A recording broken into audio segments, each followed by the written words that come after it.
The one thing you do not want to find yourself becoming is a contradictory hypocrite. Hypocritical, contradictory thinking always works against you. That's why when these people say they can manifest without taking action at all, and then later in their video, they're like, I wanted the house, I envisioned it, I felt it, and then, but wait, you just said that you don't have to do anything at all, and now you're admitting that you had to actually go out and look for a house to buy it. The house isn't going to come to you. I've said it in a previous video. You can't be a hypocrite. You can't say one thing but do another. And you can't be contradictory to the very statements that you're making. Everything has to be in alignment. If you know it to be so, then you become it and don't waver from that.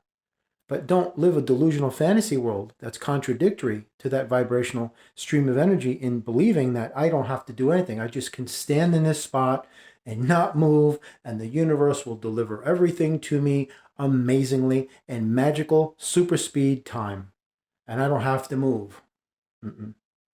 No. The clothes that you have on, did they manifest themselves on your body? Right? Think about it. When you take a ride in your car, the car just didn't appear out of nowhere. You had to do something to make that car sit in your driveway.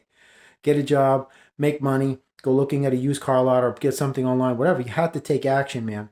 You're here in this physical to do physical things, right? Like when people fantasize about having sex with somebody they're attracted to, in their imagination, your sacred space that can be used for many things, you're fantasizing about somebody you're attracted to, right? But is it actually happening in the physical? No, because you're actually not with the physical person. You're actually communing with their energy in the ethers and in the astral planes, but it's not happening here in the physical.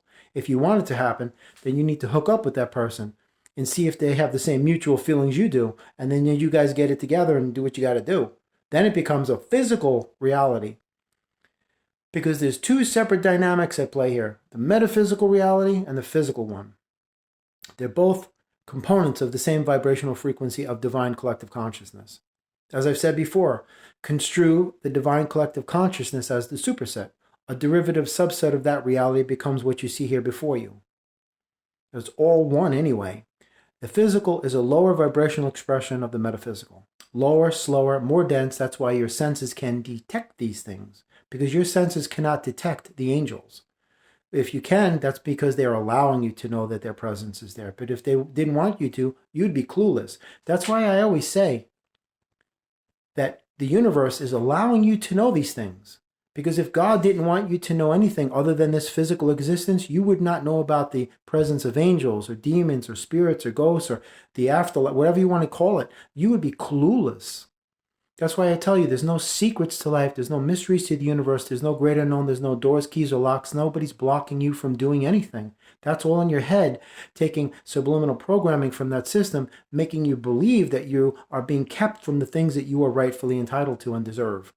Because they want you to feel like you're disconnected from everything, isolated, left out, and abandoned. That's how they get you to devolve your frequency. And that's in that vibrational field of lowliness, that's how they control you. If universe, God, source didn't want you to know anything other than the physical, all you would know is the physical. You would not have your first sense of intuition. You would not have psychic abilities, telepathic abilities, mediums, psychics, clairvoyant, clairaudience, claircognizant, clairsentient. You would have none of it. None of it. Even if you meditated, all you'd be doing was closing your eyes. There would be no transcendental meditation, astral projection, remote viewing, nothing. No visitations from extraterrestrials, none of it.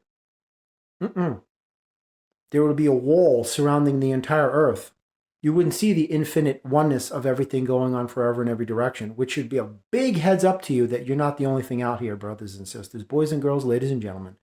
But anyway, I'm just saying, physical action and a physical. That's how you do the other half of the equation.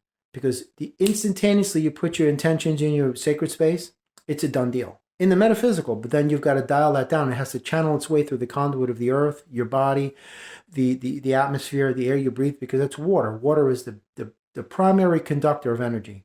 That's why everything is made of water here.